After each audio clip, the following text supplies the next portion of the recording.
She gave her heart to a man she'd never met, and he sold her for less than the price of a second-hand car. In April 2023, a 47-year-old nurse from Fort Worth, Texas, boarded a plane to Southeast Asia to meet a charming young man she believed was her future. What happened next exposed a horrifying underground trade, one where trust is a weapon and blood is currency. This is the story of Helen Brooks, and how a stolen chance at love became a global manhunt for survival. Before we dive into this haunting case, make sure you hit that subscribe button and tap the notification bell so you never miss another twisted true crime story from around the world. And if this case chills you like it did us, leave a comment below. Would you ever travel overseas for love? Let us know. Fort Worth, Texas. A city of wide highways, fast food joints, and the kind of southern silence that settles in suburban neighborhoods after dusk. That's where Helen Brooks had spent the last 17 years of her life. At 47, Helen wasn't the kind of woman people noticed. Not anymore. Once, maybe, in her 20s, with thick auburn curls and a laugh that filled entire rooms. But time, work, and heartbreak had eroded that version of her. Helen was a full-time emergency room nurse. 12-hour shifts were her norm. She rarely took vacations. Holidays were usually spent on the hospital floor, tending to other people's emergencies while quietly dodging her own. She had no children, no partner, and after a bitter divorce in her mid-30s, she'd cut off ties with most of her family, except one, her cousin, Denise Clark. They weren't close, but Denise checked in now and then. Sent holiday texts. Asked if she was eating. Helen didn't mind the solitude. At least, that's what she told herself. She had her routines: coffee at 5:30 a.m., back-to-back trauma cases by noon, frozen dinners by 8, and soft jazz playing in the background as she fell asleep in front of the TV. But as the years crept by, so did the loneliness. Quiet and slow, like water filling a room. It started innocently. Helen had joined a caregiving forum, one of those places where overworked nurses vented, traded advice, and offered support. That's where she first noticed the username Arwin1984. He claimed to be a digital entrepreneur based in Kuala Lumpur. At first, he was just another poster, commenting under threads, offering kind words. But soon, his replies became more personal, subtle compliments, gentle check-ins. She found herself looking forward to his messages. It was unexpected. This young man, just 29, was attentive in ways Helen hadn't experienced in years. He remembered details. Asked about her day. Sent her little poems. Within weeks, their chats moved off the forum and onto private messages. Then came voice calls, his accent lilting and soft, his tone always kind. The video chats followed. Grainy, often cutting in and out, but enough for her to see the shape of his face, the warm curve of his smile. Arwin told her she was beautiful. Told her age didn't matter. He said he liked how real she was, how grounded. Helen, after years of invisibility, felt seen. Friends at work noticed she smiled more. That her steps were lighter. But she kept the relationship quiet. Only Denise knew, and even then, not everything. 4 months in, Arwin made a proposal: "Come visit me. I want to show you my world," he said. "I want you to see who I really am." Helen hesitated. It felt like a leap, a canyon between hope and foolishness. But then she looked at her life, at the quiet, predictable hallway of her existence, and the door Arwin had opened. She applied for vacation time. She booked the ticket. Kuala Lumpur, one way. Denise was alarmed. She pleaded with her cousin. "You don't know this man, Helen. It could be a scam, or worse." But Helen brushed it off. "If not now, when?" she said. "I've spent my life putting others first. I just want this one thing for myself." She packed light, 2 suitcases, mostly comfortable clothes and gifts she thought he'd like. On April 6th, she left for the airport, promising Denise she'd message the moment she landed. That message never came. The last image of Helen Brooks was captured by an airport CCTV camera, a petite woman in a lavender cardigan, dragging a wheeled suitcase, hope written all over her tired face. She disappeared into the terminal, and out of the world as everyone knew it. After nearly 22 hours of layovers and flights, Helen Brooks touched down in Kuala Lumpur on a sweltering Wednesday afternoon. Her heart beat faster than usual, not from fatigue, but from anticipation. She had played this moment over and over in her mind for weeks, the arrival, the first real hug, the eyes locking in person after months of digital intimacy. And there he was. Arwin Putra, standing tall just beyond immigration, holding a modest bouquet of sunflowers and smiling like a man seeing the love of his life for the first time. He looked slightly older than he did in the videos, but his energy matched what Helen had grown attached to, calm, charismatic, and attentive. They embraced awkwardly at first, then held on to each other longer than expected. He took her luggage, flagged down a cab, and within an hour, they were checked into a mid-range hotel tucked along Jalan Sultan Ismail. Nothing fancy, but clean and private. Arwin said his apartment was under renovation. They spent the evening walking through a night market nearby, laughing over spicy noodles and mango smoothies. Arwin was charming. He spoke about his business plans, his love for art, and his dream of moving to the States someday. Helen listened, fascinated. This wasn't just a fantasy anymore, this was real. She sent Denise a message around 9:40 p.m., local time. "He's everything I hoped he'd be. We just finished dinner, and I feel alive again. I'll call you tomorrow. Love you." Attached were two blurry selfies, Helen's eyes lit with joy, Arwin's arm around her shoulders. But that call never came. Shortly after midnight, Arwin stepped out of the hotel room, saying he had to make a business call. "Just 5 minutes," he told Helen, kissing her on the forehead. She was sitting cross-legged on the bed in her pajamas, flipping through local TV channels. He never came back. At exactly 2:07 a.m., the hallway security camera recorded a chilling scene. 3 masked men, all wearing dark clothing and latex gloves, marched straight to room 416, Helen's room. There was no hesitation, no wandering. They knew exactly where she was. What happened inside lasted no more than 45 seconds. Witnesses on the same floor later told police they heard muffled yelling and a sharp noise, like a chair being knocked over, but thought nothing of it. Security footage showed the men exiting with Helen restrained and blindfolded, her hands bound. She was struggling, but not screaming. It was silent, methodical, terrifying. By 2:15 a.m., the car carrying Helen and the men disappeared from the hotel parking lot. At 2:22 a.m., another camera across the street captured Arwin walking alone down the sidewalk. Calm. Hands in his pockets. Not hurried, not hiding. Back in Fort Worth, the sun was just beginning to rise.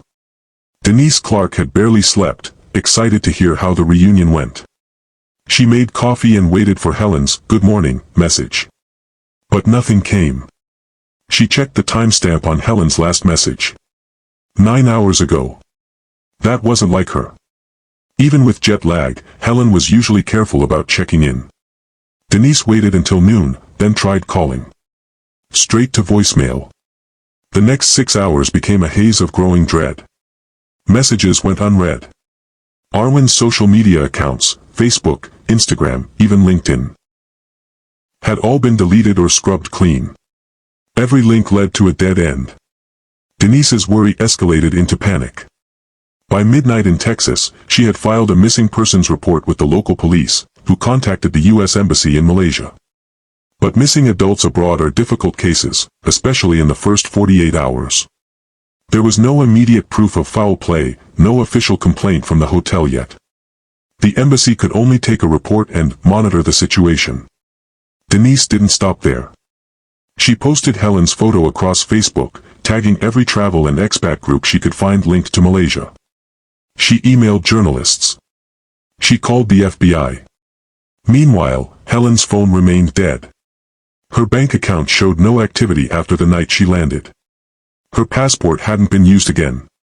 And in Kuala Lumpur, there was no trace of her.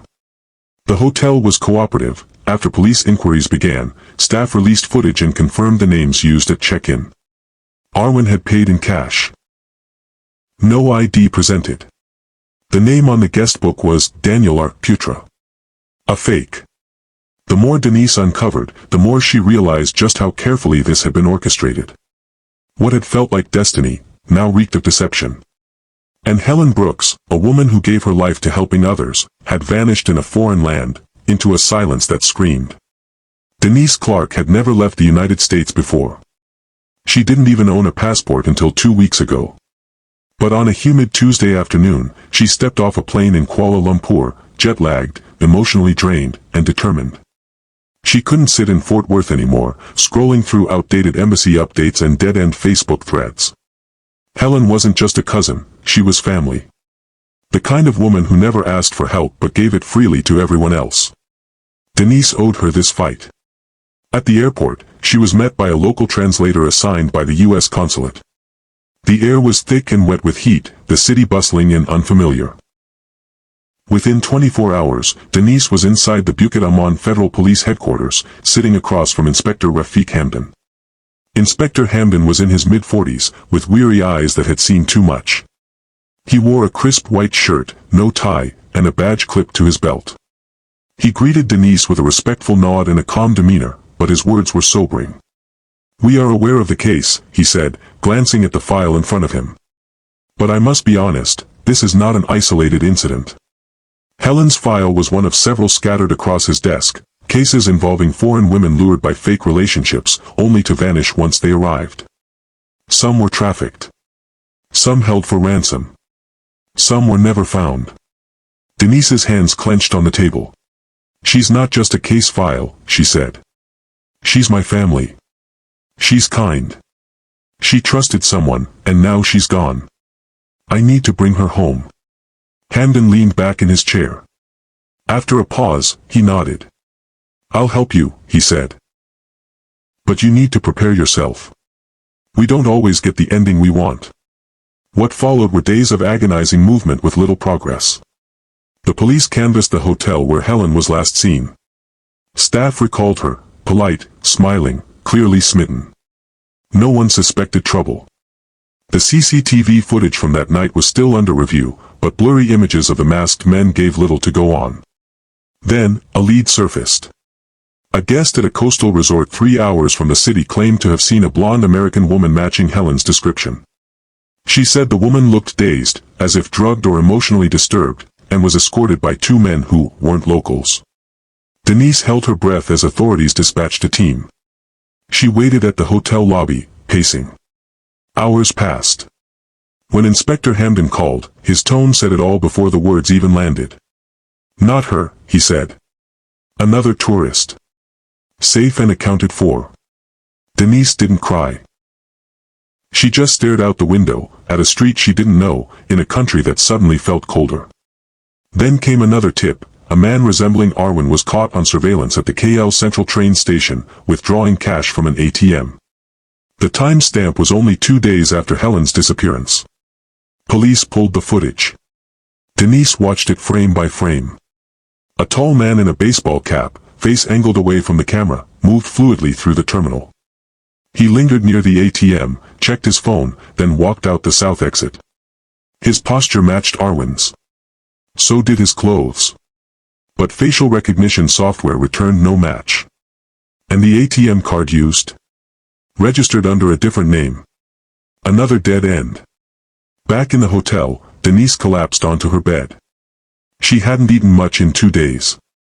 Her messages to friends back home went unanswered or met with sympathetic but shallow replies. Everyone had moved on. Everyone except her. She replayed Helen's last text over and over. "He's everything I hoped he'd be." The optimism, the innocence, it burned now. Inspector Hamdan visited that night, unannounced, carrying 2 cups of kopi tarik and a folder of printed reports. He sat across from her. "You're not wrong to be angry," he said gently. "This city, this world, it can be unkind to good people. But that's exactly why people like your cousin become targets." Denise asked the question she had avoided all week, "Do you think she's still alive?" Hamdan didn't answer right away. "I think," he said carefully, "that some people disappear by choice. Others are taken. And when someone is taken, there's usually a reason." Denise frowned. What kind of reason? Leverage. Money. Or to silence them. That night, Denise couldn't sleep. Her mind raced with dark possibilities. Was Helen being held somewhere, waiting for someone to come? Had she been sold, used, hidden away? She opened Helen's photo on her phone. Smiling in a nurse's uniform, standing in front of the hospital on her birthday last year. "I'm not leaving without you," she whispered. "I don't care what they say." The days ahead would get harder. More silence. More tips that went nowhere. But Denise had made her decision. She would stay as long as it took. Back in Texas, as Denise Clark fought for answers on the ground in Malaysia, her persistence had started echoing in corridors far beyond Kuala Lumpur. At the Dallas field office of the FBI, Special Agent Kyle Rhodes sat behind a mountain of case files. He had been tracking a disturbing pattern: American women, most in their 40s and 50s, who vanished shortly after traveling to parts of Southeast Asia.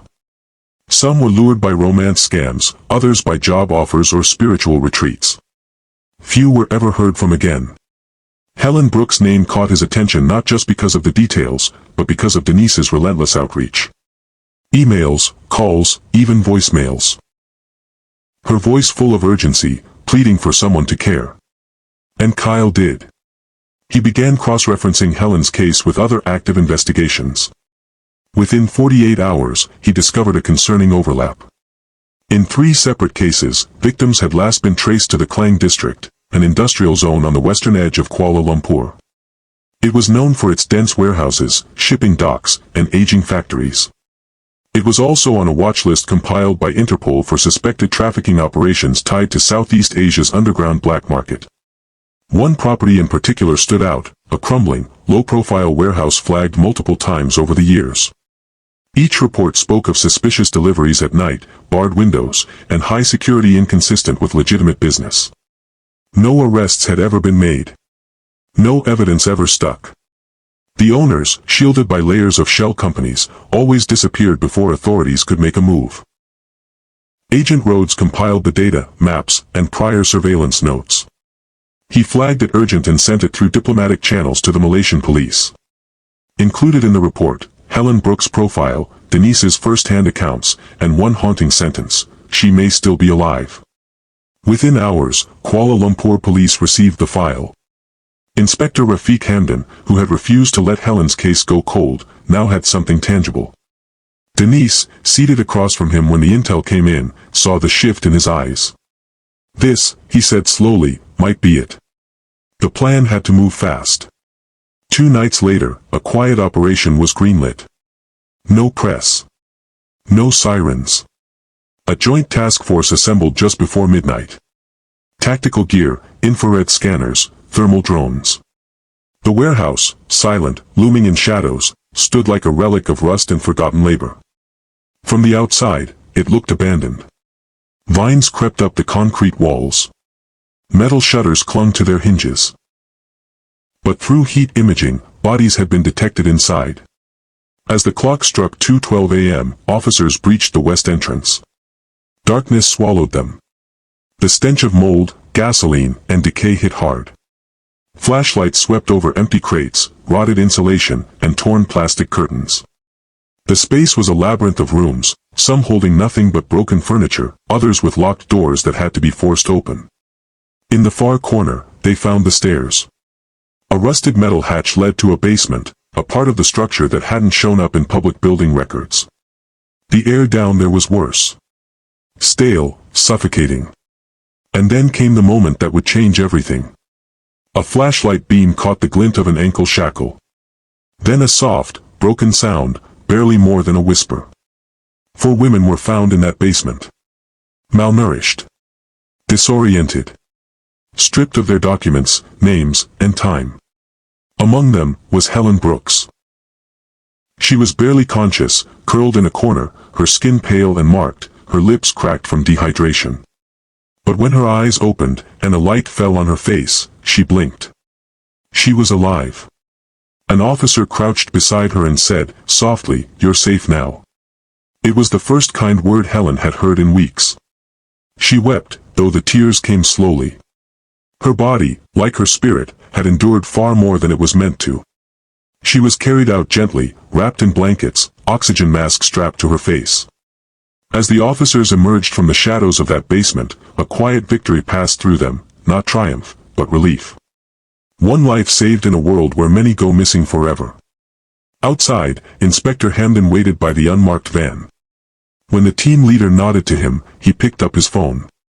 Denise answered on the first ring. And all she heard was this: "We found her." At the Kuala Lumpur General Hospital, Helen Brooks was admitted under urgent care. Her condition was critical. Severe anemia, multiple puncture wounds, and signs of prolonged dehydration. She barely spoke, but when she did, it was through a trembling whisper, fragments of memory surfacing in waves. Doctors ran a full panel of tests. One detail stood out immediately: her blood type, O negative. Rare. Universal donor. Only 7% of the world's population carries it. That wasn't just a medical note. It was the motive. Within 48 hours, Malaysian police recovered a hidden laptop during the warehouse raid, along with handwritten logs and payment receipts. The records were chilling. Helen had been drained of blood in small, repeated volumes. Not all at once. Not enough to kill, just enough to sell. Each transaction, $500. Total, $7,500. Paid in cryptocurrency. Discreet, untraceable. She hadn't just been kidnapped. She had been commodified. Sold piece by piece, not for ransom, but for what ran in her veins. The gang that held her specialized in black market blood trafficking. They preyed on foreign women, particularly those with rare blood types, lured in by romance or job offers. Some victims were never seen again. Some weren't as lucky as Helen. Arwin Putra never existed. Interpol confirmed his real name, Farid Kamal. A Malaysian national with ties to a Southeast Asian trafficking syndicate operating out of Indonesia, Cambodia, and Thailand. Kamal had been flagged multiple times for wire fraud, romance scams, and online identity theft, but always vanished before authorities could act. This wasn't his first victim. Police uncovered encrypted chat logs and travel records connecting him to at least 3 other women, all lured under similar pretenses. One from Canada, another from South Korea. Only one had been found, traumatized, rescued during a similar raid in Phnom Penh. To Kamal, Helen wasn't a woman. She was inventory. Another checkmark in a spreadsheet of exploitation. The texts recovered between him and his partners revealed the coldest truth of all. "This one's rare," he had typed. "Easy to manage. Worth the full price." It was never about love. Never about connection. It was business. And Helen Brooks was the latest invoice in a marketplace built on suffering. Farid Kamal knew the net was closing in. In the days following the warehouse raid, his known safe houses were raided.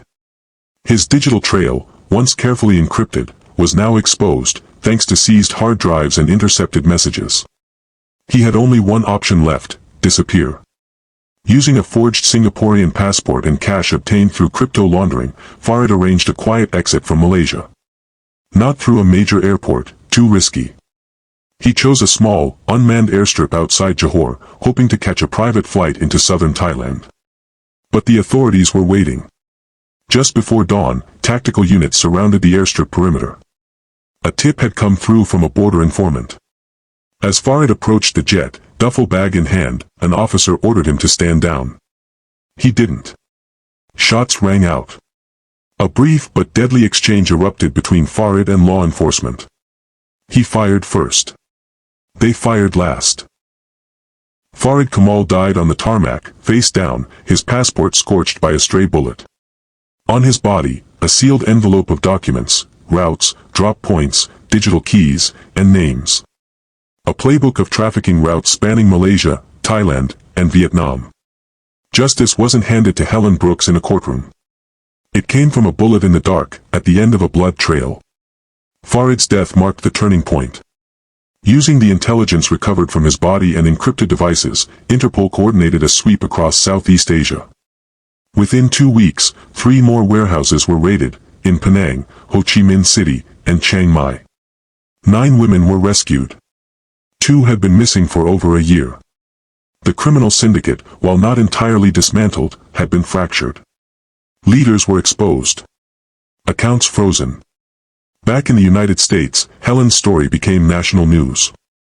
Headlines blared, nurse sold for her blood, a rare blood type, a deadly scam, and from ER to trafficking victim. Helen Brooks' harrowing ordeal. Travel advisories were updated. Governments issued new protocols for solo travelers. And Helen, quiet, humble Helen, became an unwitting symbol of survival. Justice had arrived too late to spare her the trauma. But in her survival, and in Farid's downfall, justice came all the same. Not with a gavel, but with truth and fire. Helen Brooks returned to Texas a shadow of the woman who once boarded that flight with hope in her suitcase. Transported under medical supervision, she arrived at DFW Airport in a wheelchair, sunglasses masking her eyes, Denise's hand firmly in hers. The press kept their distance, for now. But nothing could shield her from what she carried inside.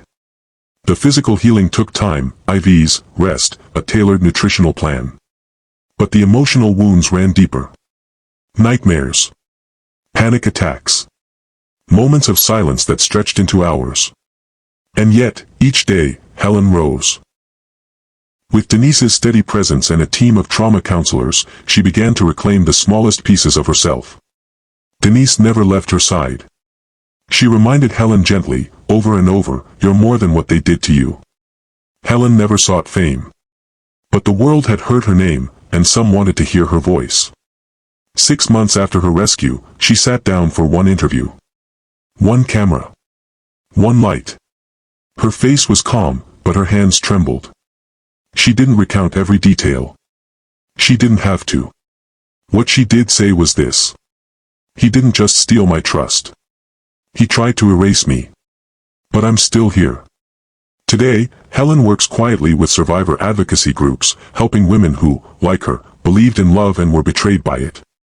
Her story is not just one of pain. It is one of presence. Because sometimes survival isn't loud.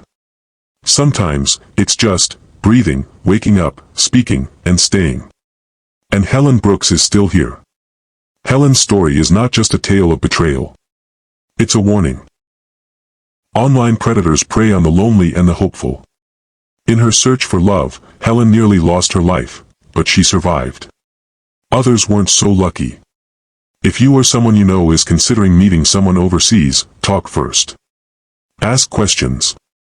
Do your research. And most importantly, don't go alone. This case isn't over. There are still victims out there who haven't been found. Let us know what you think in the comments. Would you have trusted someone like Arwen? Do you think justice was served? Share this video if you believe Helen's story deserves to be heard. Subscribe to True Crime Stories Arena for more stories that don't just shake you, they stay with you.